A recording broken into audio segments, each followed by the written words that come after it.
Энергия чистка туралы айтыңызшы. Құран менен энергия чистка тазаланат, адамның рухы тазаланат, жүрегі пәктеленет, Алланы еске алумен жүректі тазаланат. Мындай ғой. Алла тағала өзінің Құранды түсіргенде мина шифа ва рахма. Және Құдай тағала рахым, мейірім, шипа етіп түсірген. Сондықтан Алланың кәламы Құранда келген дүниелер бізді қорғайтындығы, ұлы нәрсе екендігі, тәрбиелейтіндігі, жол көрсететіндігі анық. Процентке ақша берсе харам ба? Харам үлкен күнә болып табылады. Бұл дүниеде күфірге алып келген 7 үлкен күнәнің біреуі болады дейді. Әпкемнің жаназасында молда қарызы бар ма еді, жақсы адам беді деп сұрамады, тез шығарды жаназасын. Үлкендер дұрыс шығармады, жаназа намазын қайта оқу керек дейді, не істесе болады дейді. Үлкендердің сөзі бұл жерде қаралмайды, бұл жерде шариғаттың шеңбері қаралады. Шариғаттың талабы бар, жаназаның 4 такбір салату жаназаның такбірі парыз болады. Енді кейбір жерлерде бір имамдар бір жерге ауысып келген кезде бір жердің салтын, әдет ғұрпын, дауыстап айту керек екен, тағы да бір нәрселерін айту керек екендігін кейбір жерде ескермей жатады, өйткені білмей жатады, жаңадан келген адам болуы ықтимал. Бұрын ондай көрмеген болуы ықтимал, сондықтан оған айтып түсіндіру керек. Бірақ егер жаназаның 4 парызын орындаған болса, такбірін қалай болғанда да имам алдына тұрғаннан кейін сол жауап береді. Сіздер қайта оқу керек деп елдің ортасынан іріткі шығарудың керегі жоқ. Марқұмның мысалы жаназасы ол оның парыз емес. Марқұмға жаназа оқу өзіне сүннет, тірілерге парыз. Яғни сізбен бізге парыз. Егер артында тұрған жамағат имамның жаназа намазы дұрыс оқылмағандығы өткен болса, сол имамның мойнына түседі. Ол марқұмға қатысы жоқ. Айтыңызшы, қатым түсіру үшін мал сою міндетті ме дейді? Жоқ. Адам туса да, адам өлсе де қойдың соры дегендей, ондай үкім жоқ.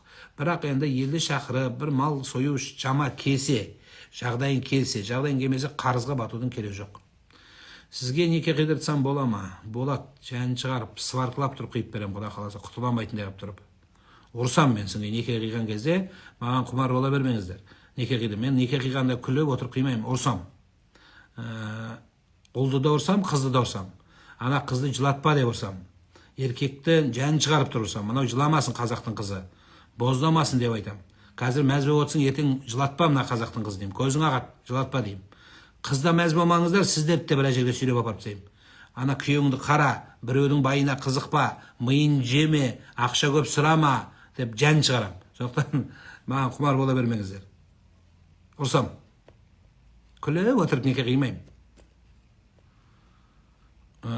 Етекер келіп жатқан кезде Құран оқуға бола ма? Болмайды. Құрандағы дұғаларды, зікірлерді оқуға болады.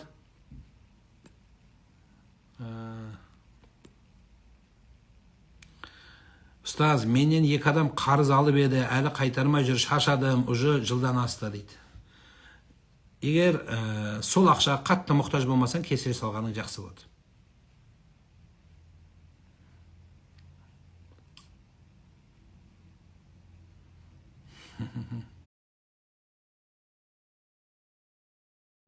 Жері қыздарға, жезістарға айтып айтпыста дейді.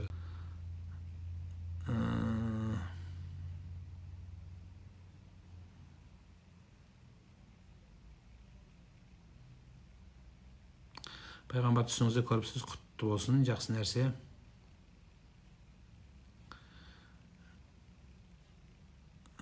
Как восполнить, что именно читать пропущенные в дороге и не в дороге намазы?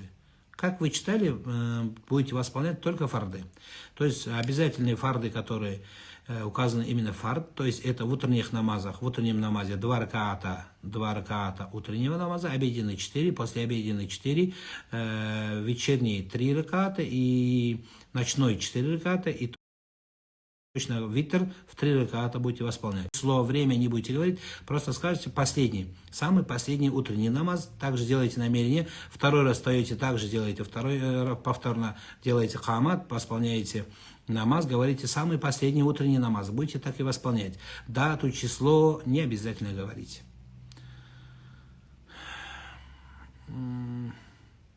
Әйел адам мүшірге толса, не істеу керек?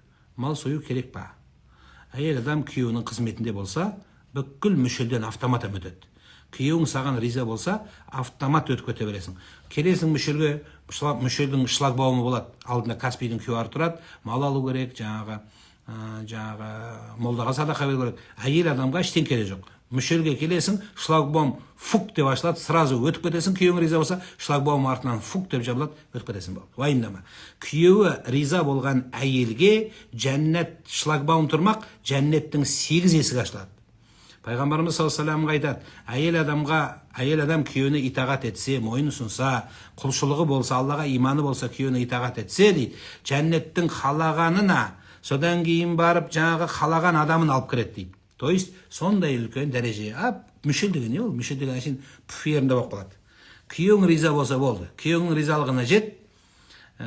Ризалық дегенде көп адам дұрыс түсінбейді деген. Ризалық деген анау түндегі ризалық емес. Көп адамса төсектің төңірегінен жаңағы сөзбен төсектен шыға алмай қалдық қой. Ол дұрыс емес. Ол өмірдегі бір элементтің біреуі ғана.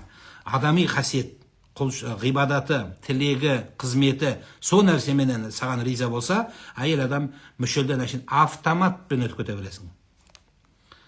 Зачеткаңды қоя береді, әшейін шатырлаттырып, үлгере алмайсың. Сондықтан күйеуіңнің ризалығын табыңыз. Күйеу берген күйеуден босанған балаларыңызға жақсы тәрбие беріңіз. Анау әкеңді сыйла деп үйретіңіз. Әкең келе жатқанда тұр, нағып отырсың деп балалар тұрғызып жіберіңіз. Балалар жалпайып отыра бермесін әкесінің қасына. Содан кейін еркелеткеннің өзінің орны бар. Еңгелетеміз деп балаларды есер соққып тәрбиелеп жатыр қазір. Сенікі дұрыс деп мұғаліммен ұрсамыз, одан шығып алып директормен жағаласамыз, содан кейін қарыз алып қауғаланып частный школға бересің. Частный школда сенің балаңа сөйлемейді қазір, бәлесінен аулақ дейді. Аямай бесті қоя береді. Тупойдың үстіне тупой, тупойдың үстіне тупой бола берсін деп. Лишь бы үндемесе болды деп. Сен де бір бәлеқор болып баратсың. Сөйтіп барып қой, айналайын, жақсы тәрбие. Ұрсатын жерде ұрсу керек, айтатын жерде айту керек, басатын жерде басу керек. Ертең өкініште қалып қалмаңыз. Сондықтан ол аманат, ештеңе білмейді ол бала. Соны тәрбиелеу сізге міндет. Тұр, әкең келді, нағып отырсың. Әкең келді, ұялмайсың ба анау? Көп үйлерде қазір енді модыға анау ұлы сөздің ұяты жоқ, прокладкаларды қойып тастайсыздар, ұят емес па? Көп үйлерге барған кезде анау ваннаға қол кірсең, бүйтіп түр-түрмен тұрады. Капляларына дейін қарап отырамыз. Ұят емес па? Арам. Қандай ұятсыздық, қандай әберсіздік. Шкафтар не үшін? Бұрынғы аналарымыз қандай еді? Жауап көрсетпей жүретін еді. Соны біздің мына қарындастарымыз кешіріңіздер, мен осы сөзді айтуыма, бірақ амал жоқтан айтам кейде. Күлдіріп отырып айтқым келеді.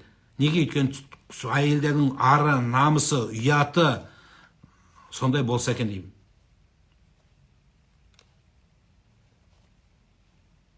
Ұят болады, айналайындар. Кішкене қарап, үйдегі әкеңнен ұял деп қыздарды әсіресе, қыз баланы. Ертең тұрмысқа барған кезде енесінен ұялады, қайнатасынан ұялады. Әйел адам үйде жалғыз болса намазды дауыс оқи ала ма? Дауыстап жоқ оқи алмайды.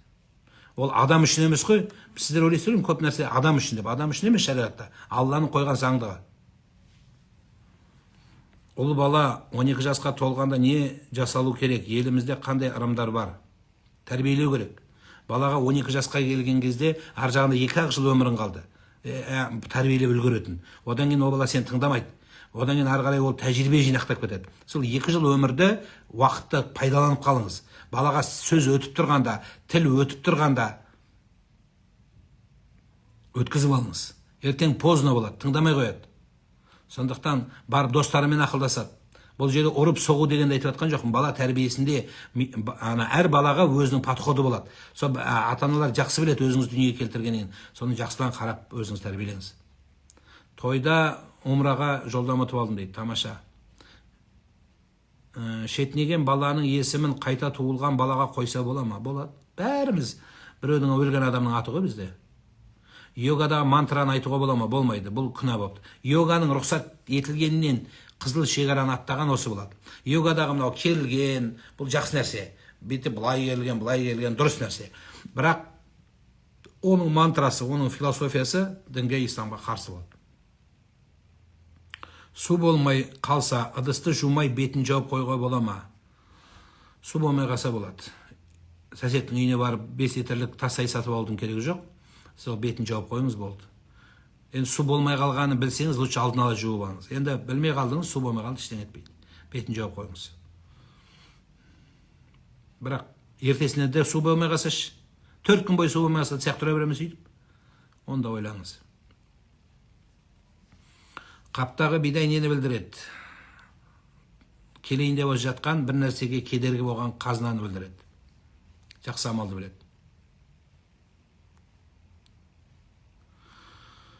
Қазір жастарды улап тастаған, ойлары 4 қатын алу төңірегінде ғана уағыз айтатын болыпты имамдар дейді. Жоқ, қателесесіз.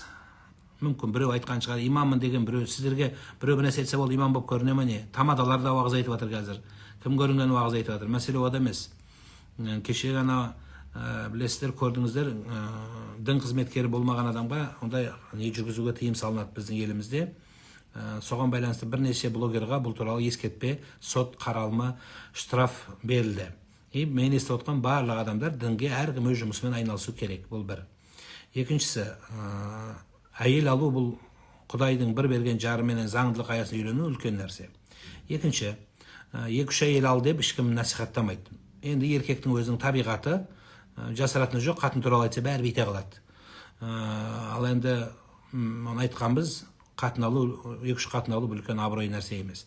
Сіз жаңа айтып жүрген, мүмкін Дарым Мұбарып сияқты тағы бірнеше азаматтар айтып жүрген шығарсыз, солардың сөзін естіп, ол біздің сөзіміздегі сөз емес. Біздің аузымыздағы сөз емес.